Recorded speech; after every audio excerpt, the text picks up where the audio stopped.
Hello everybody! Magandang araw. Ngayon ay tuturuan ko kayo kung paano mag-transfer from PayPal to PayPal.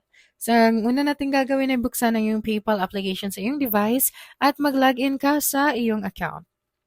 So, ngayon na nandito ka na sa PayPal, pwede mong gamitin ang send icon or ang request icon. So, una natin gagawin ay i-click ang send icon. Pagkatapos yan ay makikita mo na dito lahat ng iyong contacts or pwede mo ring hanapin ang kanilang username. So, i-type mo lang sa itaas ang kanilang username at i-click ito. Ngayon, pwede mo ring i-click ang payments na nasa baba. Tama, at dito may send, bills, and requests. So, dito sa send ay hanapin mo lang ang kanilang username. Dito naman sa bills, makikita mo lahat ng bills mo dito at sa request naman, pwede kang i-share mo ang iyong link para makapag-send sila ng fund sa iyo.